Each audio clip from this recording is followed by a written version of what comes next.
We are almost ready. I'm going to do a call for the people that are out in the hall, and then we'll get started here in just a minute. We're getting the live stream up and ready. We're live? We're live! Welcome. For those of you who have just walked into our doors for the first time, my name is Tricia Graffelman. I'm the Mission and Ministry Coordinator here at the Heart of Longmont. Thank you so much for taking your time to join us on this really very interesting topic. We are so grateful to Dr. Keenan for coming and sharing her expertise and dipping into a world that I know nothing about. And so I'm really curious, and also, anyway, I just wanted to, anybody else out there? Okay. All right, we're just going to jump on in then. So, Would you mind closing that side door? Carl, can you close this side door?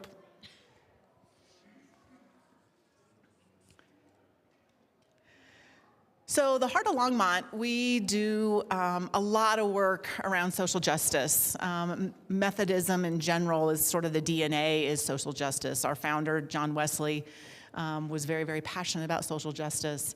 And so we really, our mission design team brings in a variety of speakers, and so Dr. Keenan is one of those. So I just wanted to share her bio a little bit, and then we'll get started with some questions, and we will be able to invite those of you who are streaming online. We invite you, if you have some questions, you can put them in the chat, and we'll hopefully be able to get those to Dr. Keenan. And of course, those that are in the audience, you will also be able to have an opportunity towards the end to ask any questions. So, Dr. Catlyn Keenan has devoted her academic career to the study of religion, drawn to the ways it illuminates the human condition. She is especially interested in how our deepest beliefs illuminate our hopes and fears, desires, ethics, culture, and history. For Dr. Keenan, studying religion is a way of better understanding what it means to be human. She earned her bachelor's degree from Hendrix College, double majoring in theology and humanities with a minor in creative writing. She completed her MA in religious studies at the University of Colorado Boulder, where she focused on religion and popular culture, and her PhD in religious and philosophical studies through the joint PhD program at the University of Denver and the Iliff School of Theology. Her doctoral work centered on religion, race, and violence. Her dissertation, Behind the Doors of White Supremacy, has featured in multiple news outlets, and she has consulted with the FBI on issues related to hate groups. Dr. Keenan is a professor of philosophy, religion, and women and gender studies at Front Range Community College. In addition to her academic work, she writes and publishes fiction. So welcome, Dr. Keenan.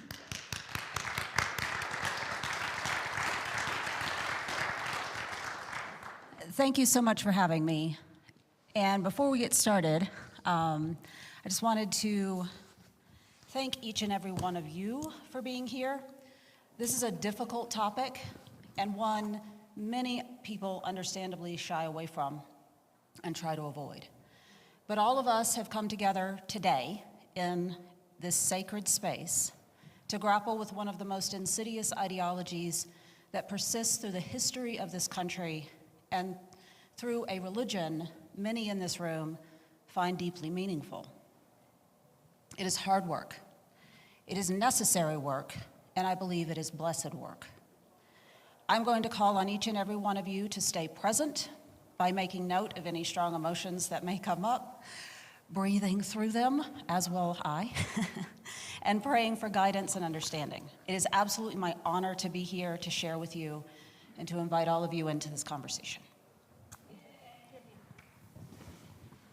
For those of you who don't know me, my name is Amy Mann, and I am the chair of the Mission Design Committee in partnership with Tricia. And I probably have a little more insight to Dr. Keenan. I've worked with her for 19 years at Front Range Community College.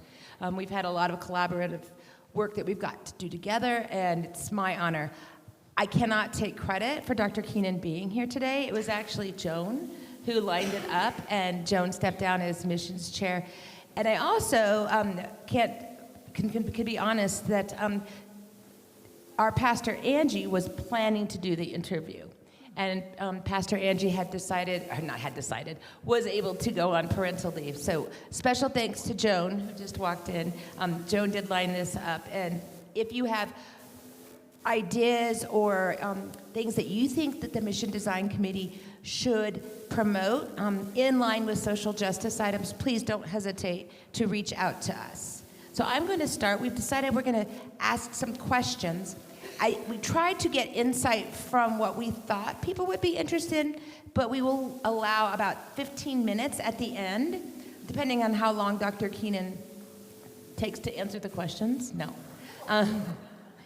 And we will, of course, I'll walk around and have the mic ready for you to answer questions. So if you have a question, write it down. Because if you're like me, I get a question and then I really want to answer it right then. So write it down and we'll get to you right at the end.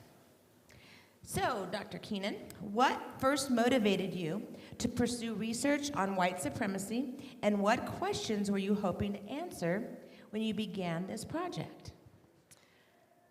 All of my family is from Deep South Mississippi.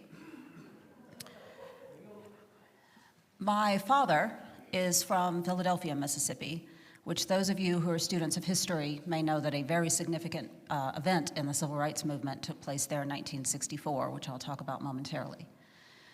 Both of my parents grew up during the civil rights movement in Deep South Mississippi, watching segregation fall, watching the protests, either firsthand or on television.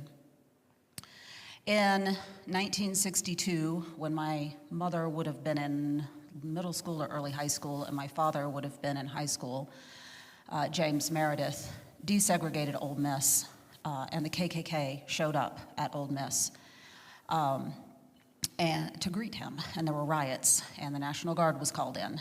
And then in 1964, in Philadelphia, Mississippi, James Chaney, Andrew Goodman, and Michael Schwerner were murdered in Philadelphia, Mississippi by the Neshoba County Deputy Sheriff and Klan leader, Cecil Price.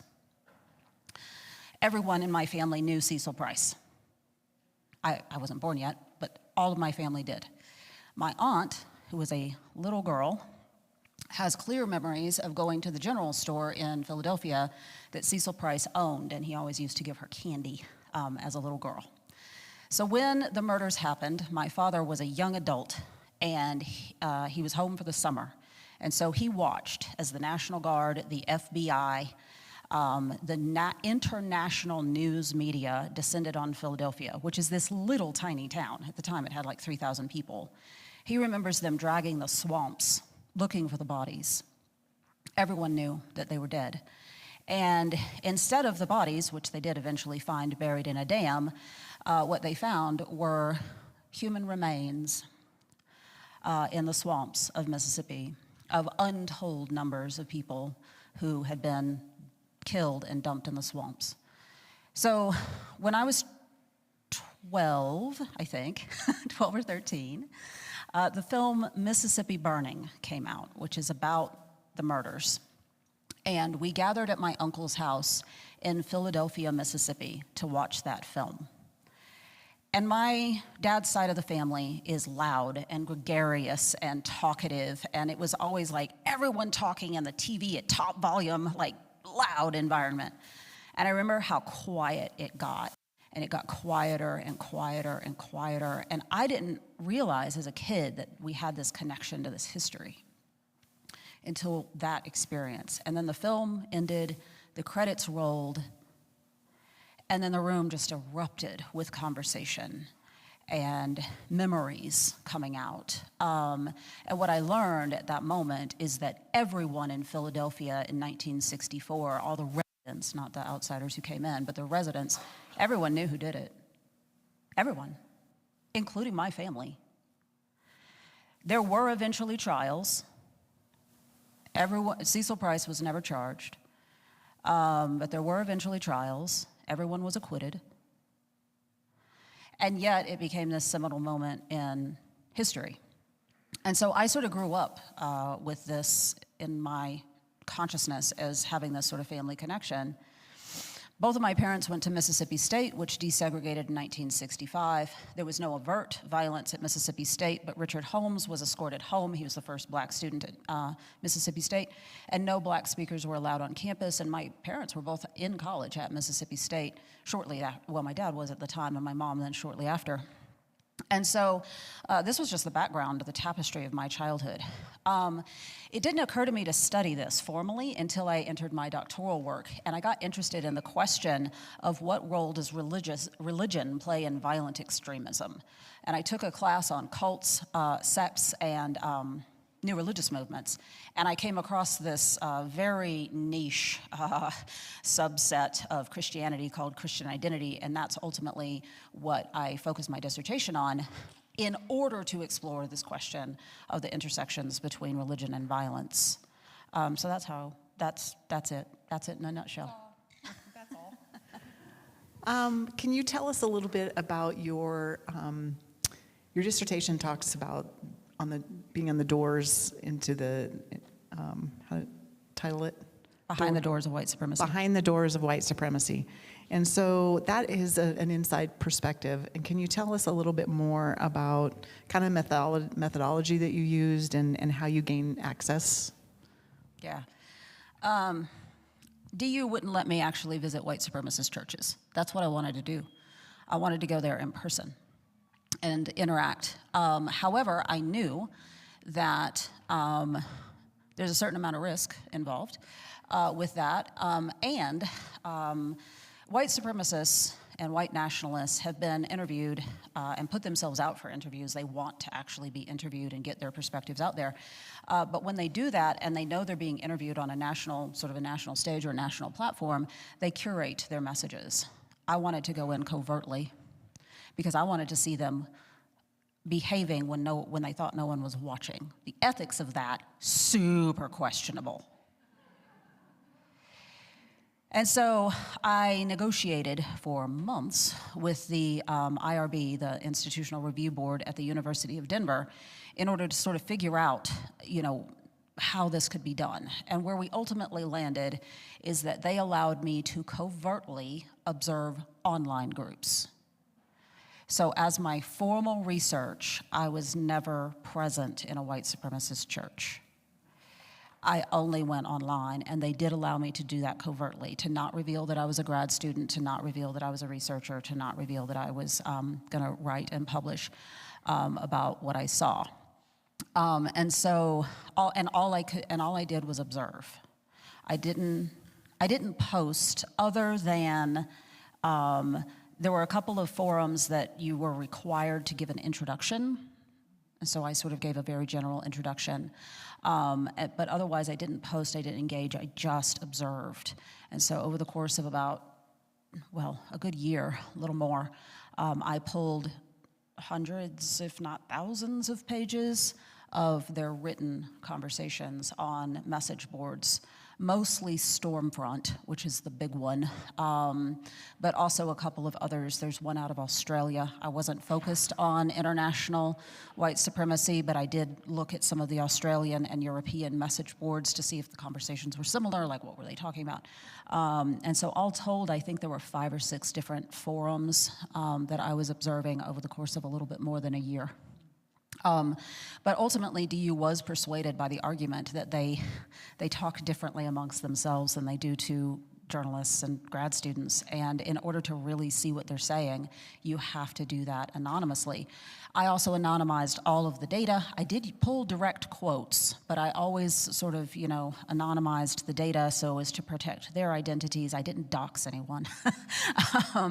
But the ethics were super tricky and very difficult to navigate.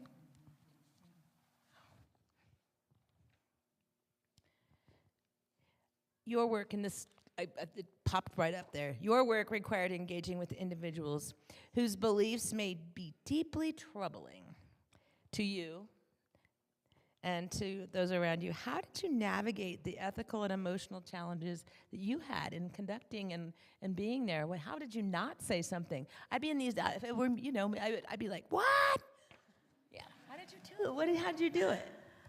It wasn't easy.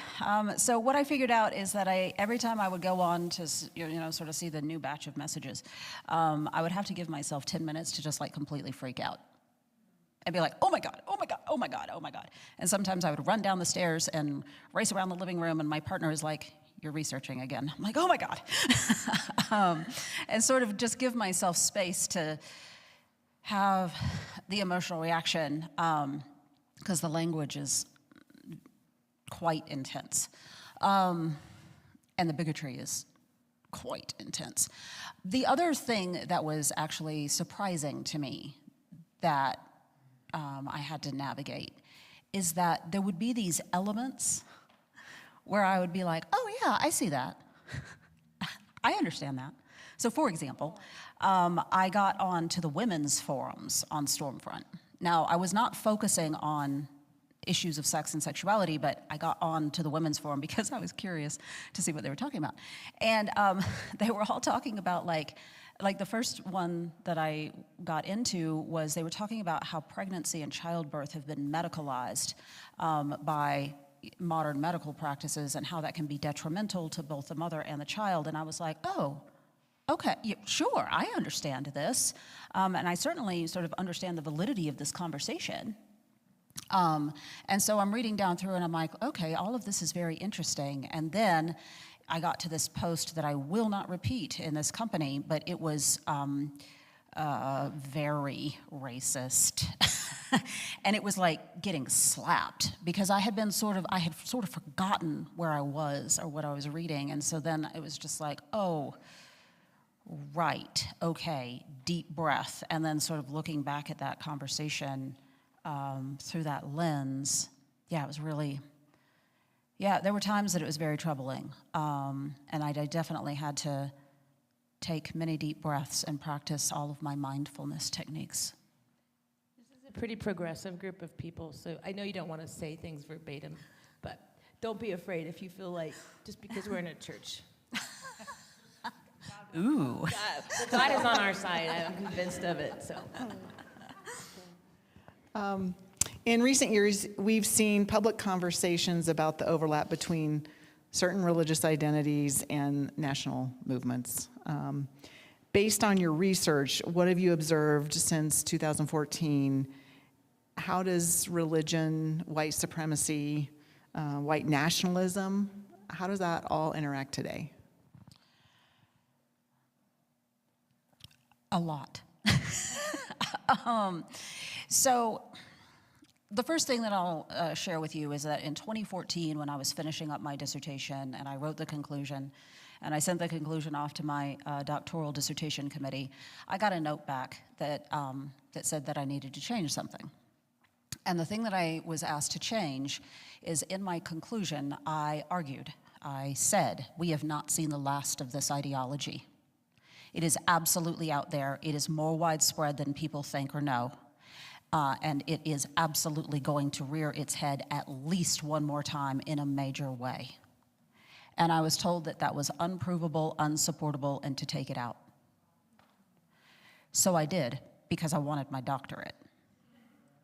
And so then, that was in, I don't know, spring of 2014. And so 2015, the first presidential campaign with Donald Trump ramps up, and all of the white supremacists come out of the woodwork supporting him. And furthermore, he appears to be using rhetoric, or at least his speechwriters appear to be using rhetoric. Not that he follows his speechwriter scripts. Anyway, anyway, there was rhetoric that seemed, not only to me, but all of the experts, that I was connected with because of my dissertation, to be nodding at white supremacist perspectives and ideologies. I would say just a quick note on this. I'm happy to answer more questions on this. It's not super relevant to our conversation today, but scholars draw different, sort of differentiate between white nationalists, white supremacists, et cetera, et cetera. And there are a whole bunch of different kinds of white supremacy. And so, but there's a huge overlap between white supremacists and white nationalists. So white supremacists believe that the white race is superior and often chosen by God in a way that people of color are not. White nationalists may or may not have that virulent white supremacist view. What they think is that each race deserves its own land, and that there should not be intermingling, interbreeding between the races. So you can sort of have this white nationalist perspective without like the really hardcore white supremacy, but there's a big overlap, right? And so what I have seen, and I have some examples that I can share with you. So the most direct rhetoric, white supremacist rhetoric, coming out of this administration is connected to Stephen Miller. He is absolutely 100% a white supremacist. He uses great replacement language, the theory that white people are being overrun by people of color, and that the satanic plan is to eradicate the white race. So he uses this great replacement theory, and a lot of his rhetoric depends on something that the white supremacists call the 14 words. Here they are. We must secure the existence of our people and a future for white children. Those are the 14 words. The number 14 is often code for white supremacist stuff, and Stephen Miller uses a lot of that rhetoric. So let me give you some more examples. These are pretty contemporary. So during the 2024 election cycle, Trump and many Republican lawmakers' unsubstantiated claim that Democrats were intentionally bringing in undocumented immigrants to vote illegally echoes the great replacement conspiracy theory. The U.S. Department of Labor issued a message: one homeland, one people, one heritage. Remember that who you are, Americans. Depicting the Obamas as apes. An Immigration and Customs Enforcement recruitment ad that the Department of Homeland Security posted in this past August showed a graphic of Uncle Sam and the caption, "Which way, American man?" This is a direct callback to a racist, anti-Semitic book called Which Way, Western Man? There's a tweet from an ICE recruitment ad that features the turn of phrase, "We will have our home again," plastered over an image of a white man on horseback and a stealth bomber flying in the distance. That is a direct reference to the song "We'll Have Our Home Again," which is a white supremacist anthem favored by the Proud Boys. Elon Musk wrote 100, the number 100, above a message on X, which read in part, "If white men become a minority, we will be slaughtered. White solidarity is the only way to survive." And Elon Musk responded 100, which is a white supremacist code for 100%, the idea that America belongs to 100% white people. So that's from Elon Musk, who at the time of this exchange was heading up Doge.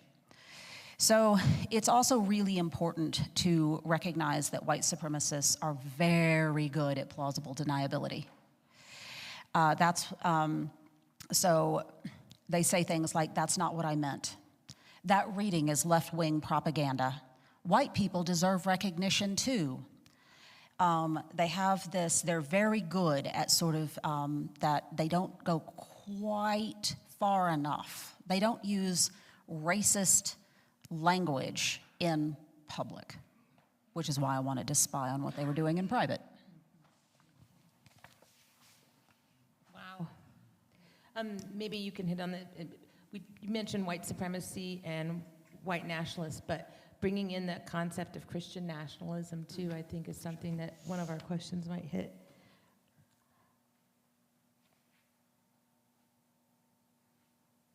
Is it you now? No, it's you. Oh, it is? Oh, there we go. For progressive Christians and faith communities who strongly oppose white supremacy and Christian nationalism, what actions or communication strategies do you believe are the most effective in counteracting these movements? I think that Christians have the power here, and you need to use it. So Mark Juergensmeyer he's retired now, but he was a sociologist who studied all forms of religious extremism and hate groups, not just white supremacy. And one of his points that really resonated with me is that one sort of public response to seeing religion weaponized in really extremist and violent ways is to be like, down with religion, we need to get rid of all religion. His response was, nope, we need more religion. We need progressive, liberal, caring, kind religion to push back. And in some ways, what's happening in Christian supremacist and Christian nationalist circles is that biblical text is being weaponized by people who have no real understanding of biblical history. So if somebody does have an understanding of biblical history, y'all need to speak up. And I can give you an example. While I was doing my work, I came across this book this was fun to read on the bus. The title of the book is One Aryan Nation Under God. And I always had a moment when I was reading it in public where I was like, oh dear. But the book is by a Lutheran minister named Jerome Walters. And in the late 90s, Jerome Walters was stationed by his Lutheran congregation into a church in Washington State. That was home to a huge and very potentially violent white supremacist group. So in he comes into the not white supremacist Lutheran church in this little town, not knowing at all what he was getting himself into. And he very quickly realized, oh my, I am surrounded by racists who want to absolutely eradicate and take up arms and kill people. So he was like, I don't know how to handle this. So what he did was he completely apropos of nothing, like it wasn't staged at all, he had an encounter with the leader of that group. And his response was simply, so this guy starts quoting Bible verses at him that he, the white supremacist, was claiming was justifying racism. And Jerome Walters was just able to be like, okay, let's just push back against that. What language was this originally written in? What is the context of that verse? Well, how do you compare this verse with this other verse? And he just engaged him. He just stepped up and ended up establishing a collegial relationship with this guy. And not to say that he single-handedly, ended white supremacy in this town, but what he did realize was that we can actually talk about this stuff. If I come in with this position of like, okay, let's talk about those views, we can actually engage in dialogue. That's what needs to happen. It is enormously challenging. But here's the thing, y'all. I'm going to drop some truth on you, which you should already know. People of color have been doing this work for hundreds of years. It is time for white Christians to step up and do this work because people of color can't do it. Using your privilege. Yes, use your privilege for good. Exactly. Have you had, this is not on here. Have you had a lot of, once you published, was there pushback from the people that you were writing about? Did any of them know that you had written? No, not to my knowledge. Not to my knowledge. Now, one weird thing will often happen is that when scholars or journalists or whomever publishes about them, they actually use, and the ethics are weird here, y'all, they're tricky, they will actually use that as proof of their own legitimacy. So sometimes they like it. No one has contacted me. I've been contacted by the FBI several times, which is weird to get a phone call from the FBI, by the way. And then I've talked to a number of journalists. I've been quoted in a number of newspapers and magazines. I mean, it's not like I was hiding it, but so far, they haven't reached out directly to me.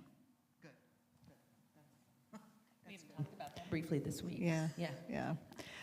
So in recent years, political rhetoric and polarization have become obviously more visible in the public discourse.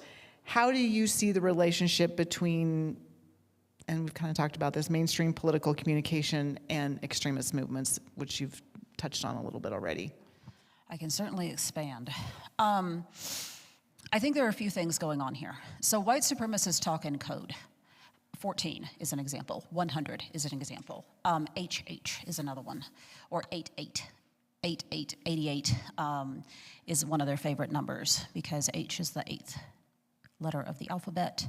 That means HH, which stands for Heil Hitler. So they do things like that. They hide, right? So this also contributes to their ability to engage in some plausible deniability. So that's sort of what they're doing. But on the other side, on the mainstream media side, well, and even not mainstream media, even sort of on the fringes of media, what happens a lot is that people are not well versed in this. They don't see the codes or they don't recognize the codes for what they are. If they do recognize them, the people who are putting those codes out are like, oh no, of course that's not what it means, and they have that plausible deniability. And then the other thing I think is that mainstream media, as sort of the implement, the tool of the status quo, has really been in denial about this stuff. That is one of the reasons that I think I got pushback on the conclusion of my dissertation, is like, no, that can't possibly be true. And then what was really interesting, it was actually very interesting being me in 2016, because a lot of white people were like, oh my God, I had no idea. I was like, I did. I did. And so that's also true for reporters, for journalists, for politicians, religious leaders. All of us could sort of be like, oh, well, it's not that bad. And so it is that bad. And not just me, but a lot of people who do the same work that I do have been saying hello for a long time. And so now journalists and politicians and religious leaders and educators are starting to get up to speed. But there was this lag because they didn't recognize it for what it was. They didn't know what to do with it once they started recognizing it. And I think there was a lot of shock because, we don't want to realize that the person next door to us, sitting next to us in a restaurant, has these really virulent, hateful beliefs. But it's all around us. And so I still think that the mainstream media is still hedging its bets and pulling its punches, and often not calling it out for what it is.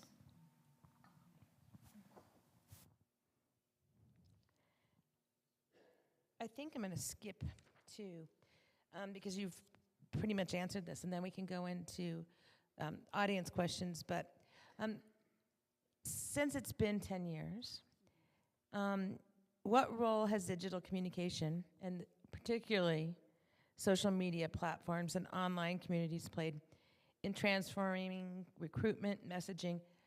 You were probably a part of chat rooms and saw things, and now the social media is everywhere. Yeah, absolutely. Social media allows these ideas that used to be very niche to spread very rapidly. And so in the Stormfront, it likes to call itself the largest white supremacist platform in the world. At the time that I was doing my research, it had about 200,000 registered users. The vast majority of them American, although not entirely. It was started in the early 90s by Ron Black, who's a big name in white supremacist circles. And so the Stormfront was sort of the first one it was a chat room that was trying to connect people who hold these views. But then, as the internet happened and social media started happening, then we get 4chan. And then 4chan wasn't extremist enough for some of these people, so they broke off into 8chan. And if you don't know what those are, you actually need to learn about the dark web, because these are dark web platforms that are completely unregulated and outside of the scope of any form of regulation. So 4chan and then 8chan really started marketing to disenfranchised young white men. Many of whom were gamers, but who were also just looking for a sense of identity and a sense of community, and white supremacists found them. Then QAnon comes along and capitalizes on that. I really think that QAnon is an anarchist. trying to sow, and not a political anarchist in the traditional sense, but somebody simply trying to sow discord and chaos, I think is who QAnon actually is. So QAnon then taps into these and starts capitalizing on these theories. And then it really explodes. Currently, they're on Telegram, is where they are, for the most part, and making connections on Telegram. So what has happened is that, I should tell y'all, at the time that I was doing my dissertation work, the most active white supremacist church in the United States is in Colorado, northern Colorado, just outside Fort Collins. And so, but what they were doing is they had a physical newsletter. How archaic. And then they started live streaming their sermons in about 2014, 2015, sort of just when I was concluding my work. But now, the internet is allowing these communities that, and because of social media algorithms, if you do one search for one thing, it starts pulling you into these communities. And so it really has allowed these ideas to propagate and spread like a virus. Oh, yeah. The church, you mean? Yeah. Yeah. The pastor died in 2011, and anytime like a charismatic leader dies, you always wonder, like, what's going to happen to the church? Oh, it turns out he has a son. So his son is currently running the church. It's called Scriptures for America World Church. You're welcome to look it up. Field trip?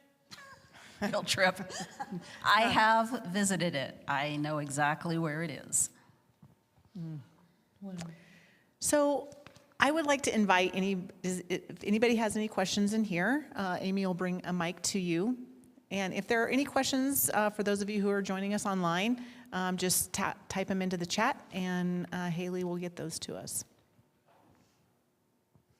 I just want to quickly repeat that title, Scriptures what?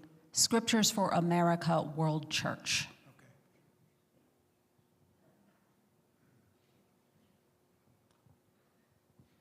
Oh my, there's so much, right? So, how do we engage when we are now cloistered communities, either geographically or politically? So that's part A of the question. Part B of the question is the range of Christian nationalism, white Christian nationalism, and so forth. Whether you're in LaPorte or whether you're in Lone Wolf, Oklahoma, in a Southern Baptist church, you may be politically supporting candidates that hire Stephen Miller, but not be part of the Christian identity movement, right? But you certainly are a Christian nationalist, but you don't even know what that word means.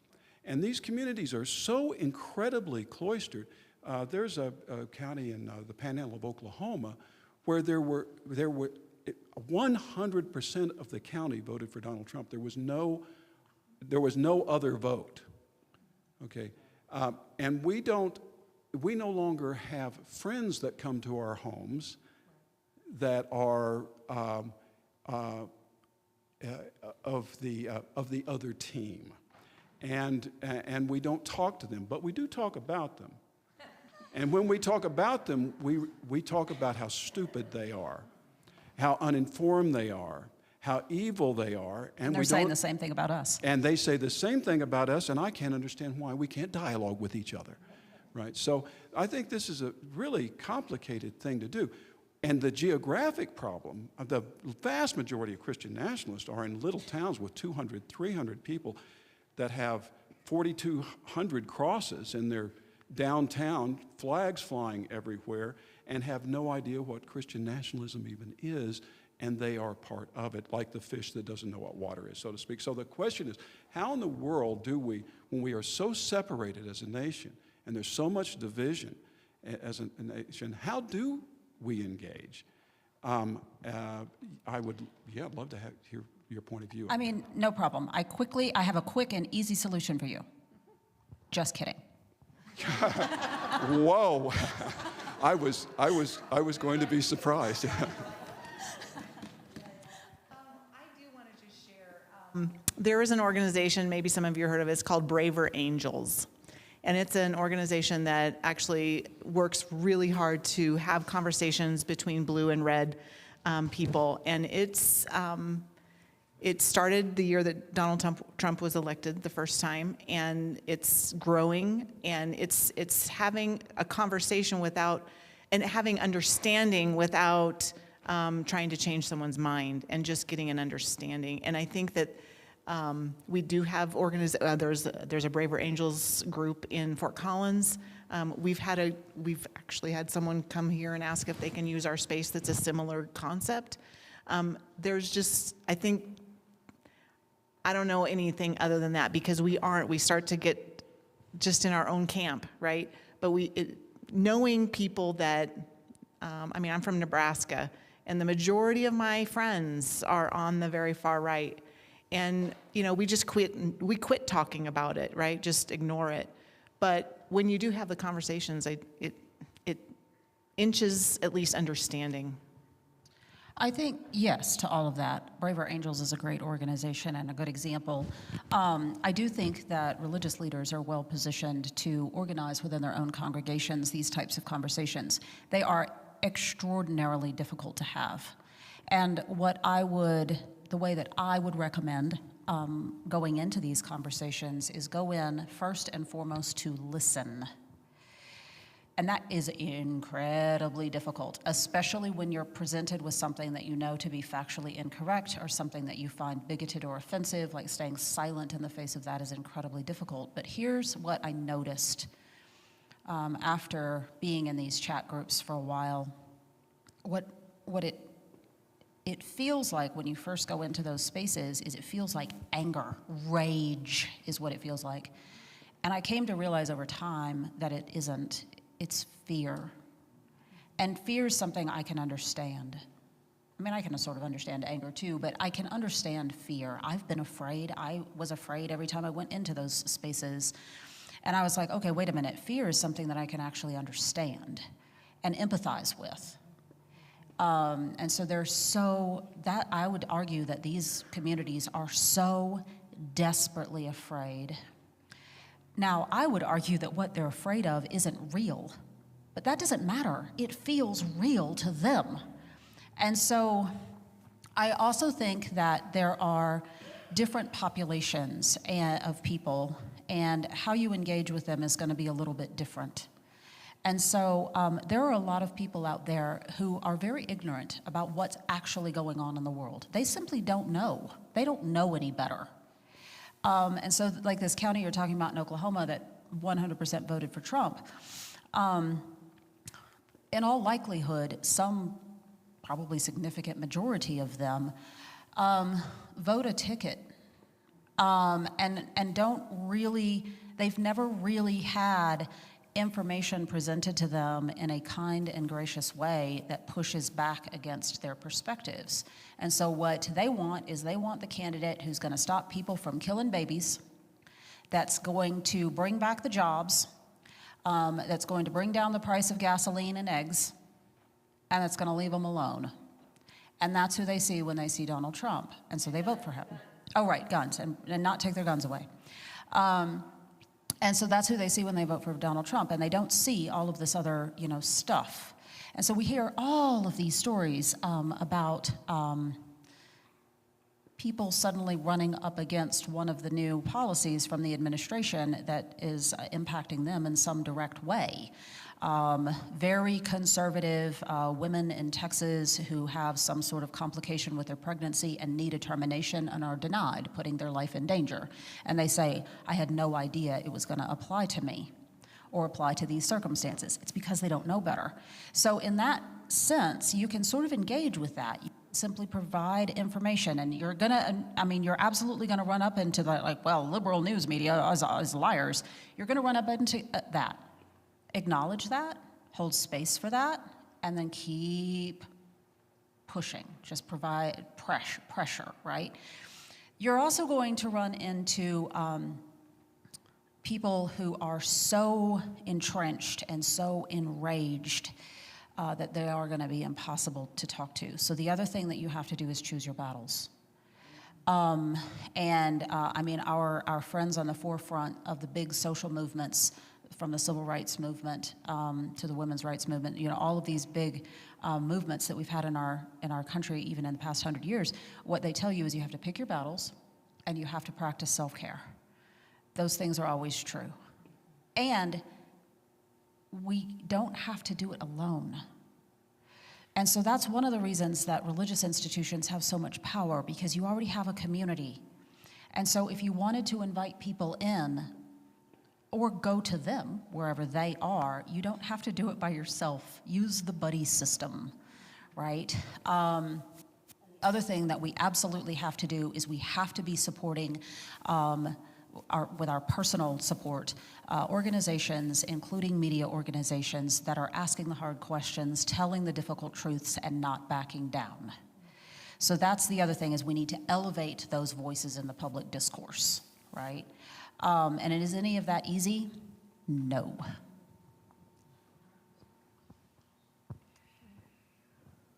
Owen? So earlier in one of your answers, you used the term Christian, and you said, like, as Christians. So I just wanted to ask you, how do you define Christian? Because those on the left and the right would both claim it, with diametrically opposed political views on morality, ethics, and validity of leadership. Yeah, so religious scholars have a really hard time even defining what religion is, so there is that. Christianity, there is not a Christianity, there is Christianities. So from a purely data perspective, there are about 1,600 different denominations of Christianity worldwide. There are about 900 different denominations of Christianity right here in the United States. And so which Christianity are you referring to? Absolutely. And so what we see within religious groups, including, of course, Christianity, but not only within Christianity, you actually see an enormous amount of diversity. And so then the question becomes, is who gets to tell the story? Which is the authoritative voice? And so that is also enormously challenging. Now, I will say that a Christian nationalist or a member of a Christian identity church is going to be way more likely to listen to a pastor, for example, from a Lutheran church or a Methodist church, or probably not a Catholic church, they don't like the Catholics, but Protestant religious leaders, as opposed to someone who is Catholic, who is Jewish, who is atheist, who is, right? And so, yeah, there is not a single Christianity. Instead, there is a plurality of Christianities, and part of what we're seeing right now is a vying for the authoritative voice and who gets to be authoritative on what Christianity is. That's a big part of the central issue. There are people on this side too, Amy. I've been watching this hand go up. Or Jim, yeah.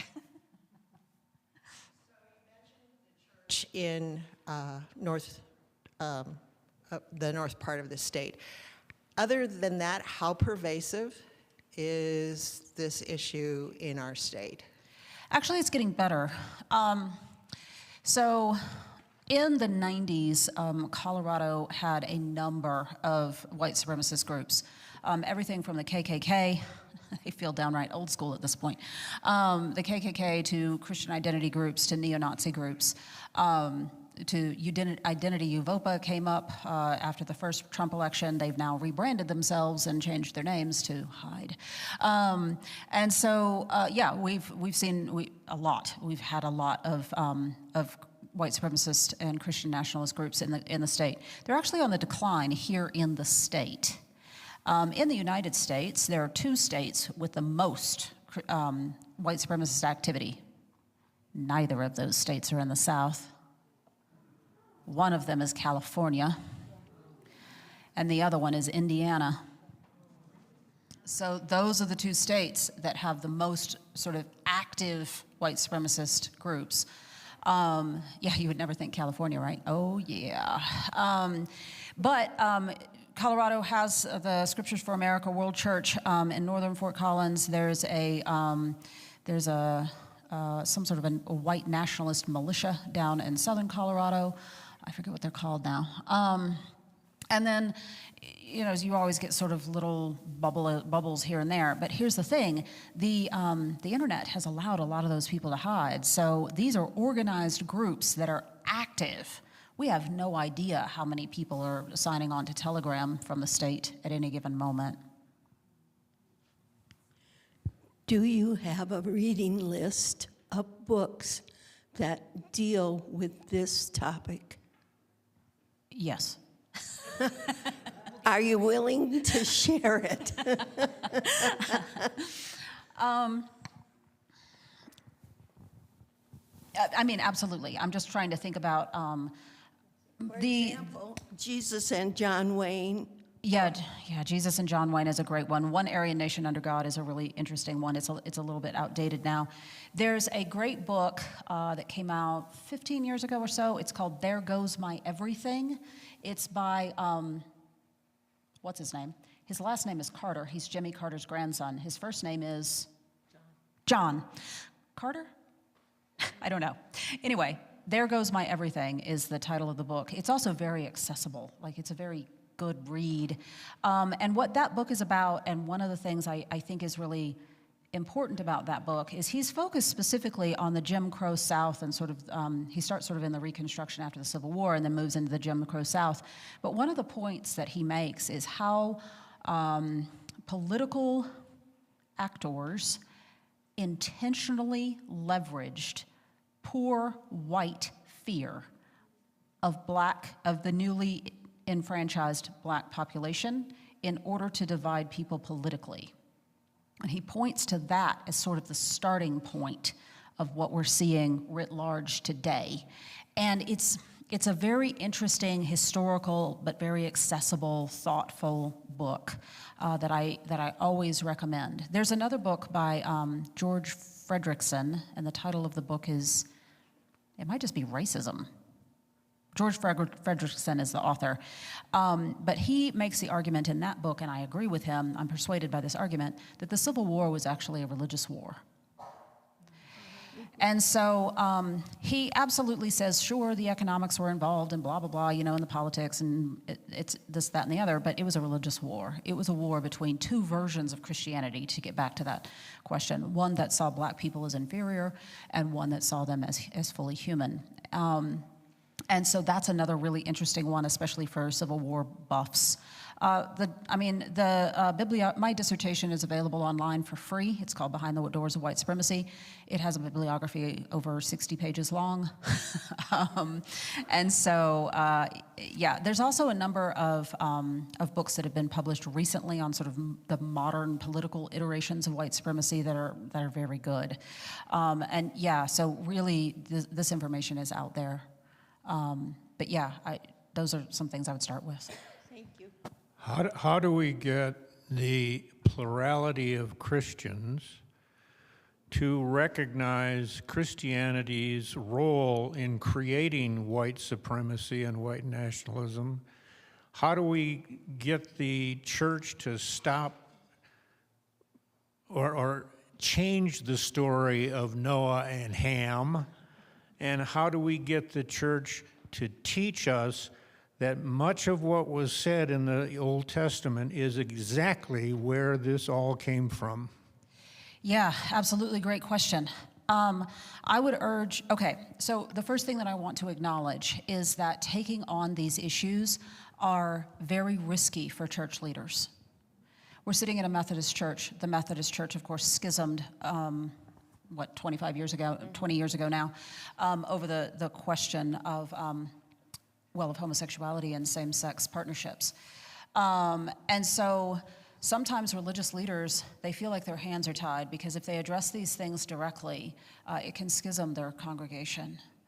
And it takes a lot. So Jay Baker is a religious leader. He is the son of Jim and Tammy Faye Baker. He built upon his parents' legacy. He built a huge sort of evangelical church. And then in the mid-2000s, he came out very publicly in favor of not just the existence of people who experience same-sex attraction, but really put out that they are also made in the image of God. He lost his entire church. His entire church left. They kicked him out. And he had to start again from scratch, which he did. He, of course, has some resources that allowed him to do that, but the risk is high. And so what religious leaders need from their congregations is they need the courage to take these things on.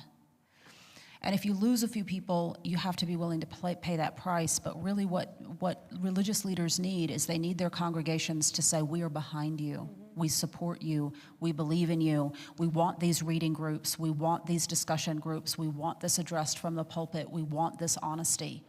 And so, because without their congregations, religious leaders can't do these things. The other thing is that, we also need to be honest in ourselves and in our own congregations, because the truth of the matter is that race did not exist before the 15th century as a category. And so skin color was the same as hair color or eye color or height or anything else.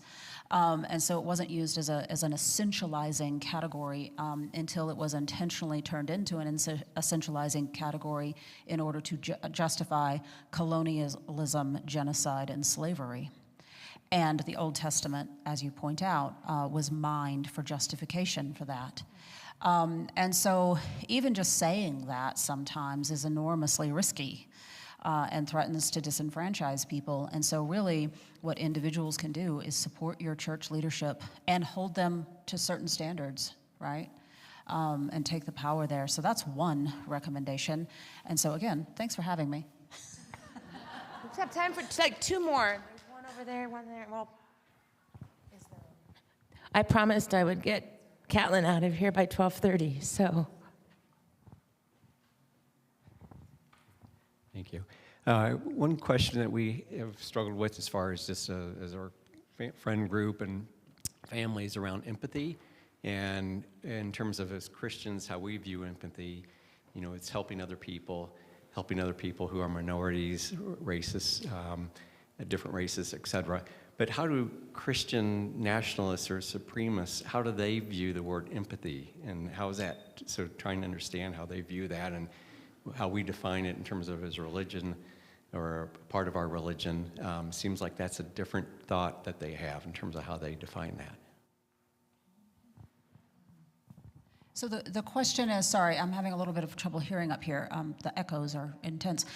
So is the question about how white supremacists or white nationalists would view non-racist Christians being empathetic and inclusive and all that? I guess it's trying to figure out, as a Christian, when I think of empathy, it's helping other people, other than myself, so other races, etc. But how do Christian nationalists, how do they view the word empathy? Is it more narrow than that? It's helping within their own group versus helping other minorities, for example? Yeah. I mean, there's a lot of diversity within white nationalist perspectives and white Christian nationalist perspectives. So you get actually a lot of variety, actually. And so you get sort of this spectrum of belief from some people who view, well, the Christian identity perspective is in many ways the most extreme perspective. So they believe that Jews and black people are demons created by Satan to interbreed with white people in order to demonize the human race so that Satan can win the divine war. That's the most extreme.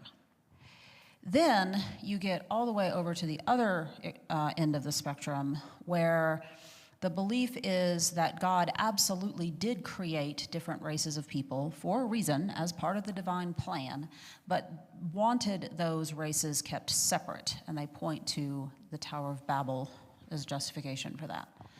And so we're certainly sort of willing to permit other people to live, just not here.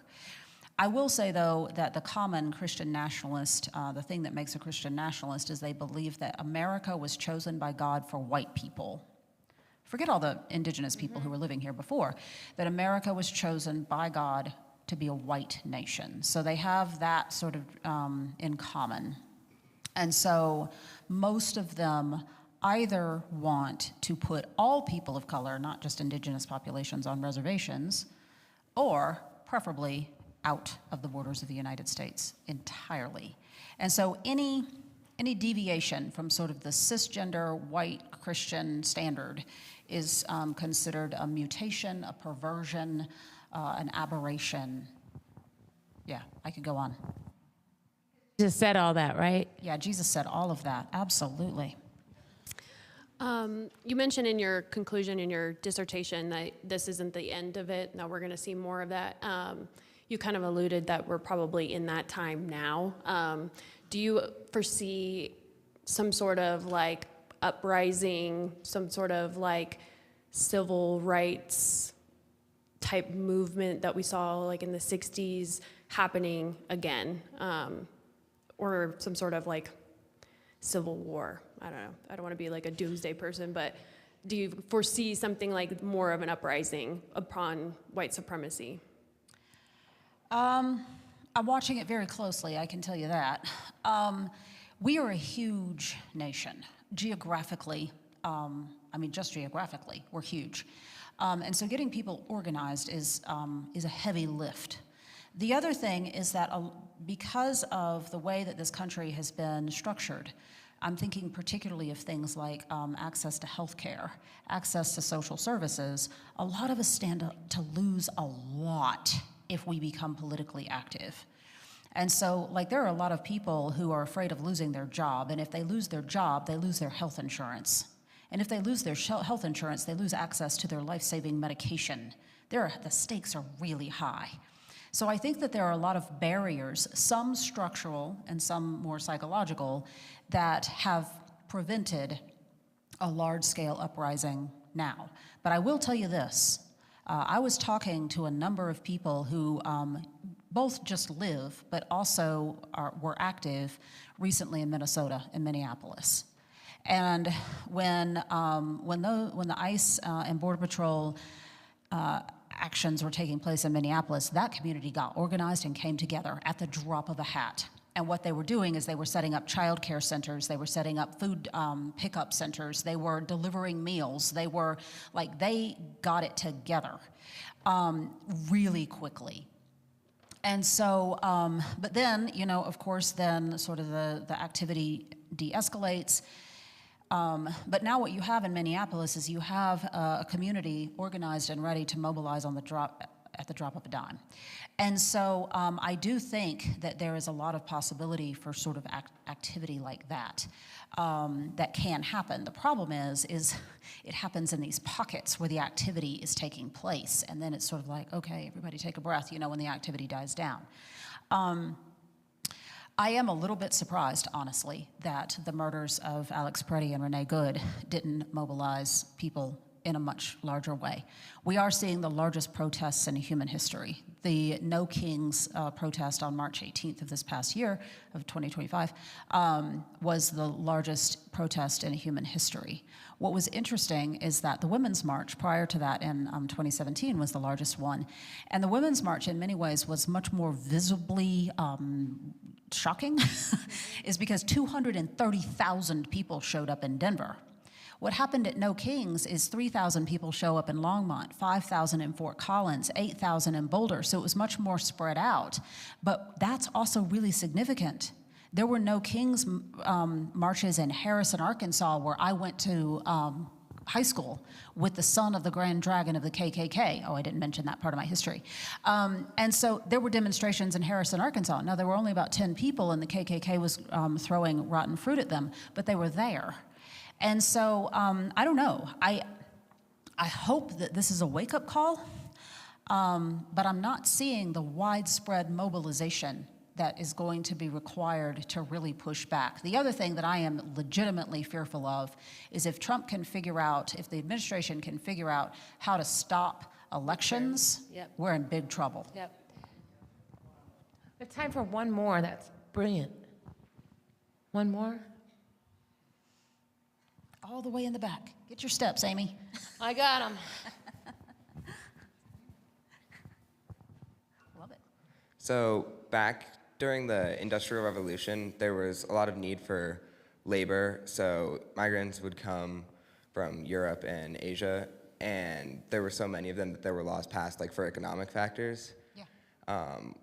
not necessarily due to race. So when do you think that like that evolved into race, not economic factors? And like, do you still think that there is like partially some economic factors and not like purely on race still? I mean, it's always complicated, right? That's a great question. There's always a multiplicity of factors going on. Economics is a huge driver. And so the economic need for cheap labor, for even if it's not necessarily cheap labor that will do certain sorts of undesirable tasks, that's always an element of immigration.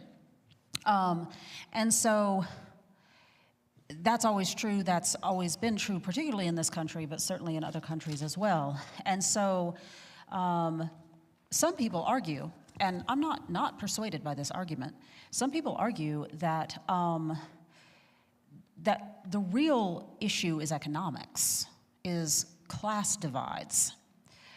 And I would absolutely say, yes, economics is an element of this. What is interesting to me personally in sort of the work that I do is how you can use economics to avoid the racial issue. And I think we need to be real careful of that. And so there is a long history in this country and in the religion of Christianity that has used race in order to essentialize and disenfranchise people. And sometimes when you push back against that, they say, oh, it's not about the race, it's about the class. And I'm like, okay. And so, you know, it is very complicated. We absolutely have to take economics into consideration, and also the way that race is used as an essentializing characteristic is also really important. But yeah, thanks for the question. Good question. We have one more. Went ahead and. Well, I guess this is a conversation that weighs heavy, right? But so my question to you is, what is it that gives us hope? What can we do? What strategies? What kinds of things that can we do? Can the world do to make a difference and to make this a little bit less frightening? I mean, being here with y'all gives me hope. The fact that people are interested in having these conversations. Y'all are not the first church I've talked to. For the record. And so the fact that churches are reaching out and interested in having these conversations, that absolutely gives me hope. Smart, compassionate people standing up, speaking out. The religious leaders, I mentioned Minnesota, Minneapolis, there are religious leaders that very quickly stepped up onto the front lines and started speaking out in Minneapolis. That gives me hope. And in many ways recalls the religious leadership taking a lead during the civil rights movement, right? Particularly Catholics, but also a number of Protestant organizations as well. People educating themselves and then educating the public. People not staying silent. What is that statement? What is that saying? Speak up even if your voice shakes. Speaking up even if your voice shakes, or speaking up even if your mic cuts out. And so, you know, every time I see those small acts of courage, that gives me hope. Well, I want to thank you so much. Thank you, thank you, thank you. Yay. Please grab a snack, grab some chips on your way out. Dr. Keenan is very easy to Google. And I did read most of her dissertation in the last 2 weeks. And I felt bad for having not read it sooner. So it's a mere 580 pages, is that right? It's 300. 300. With the bibliography, I don't even know. Yeah. So please do. And if you have questions, don't hesitate to reach out to Heart of Longmut's office or myself or Tricia. And we'd love to answer any questions too and put you in touch. Thank you all. Please grab some food on your way out. Thank you. Have a good day, everyone.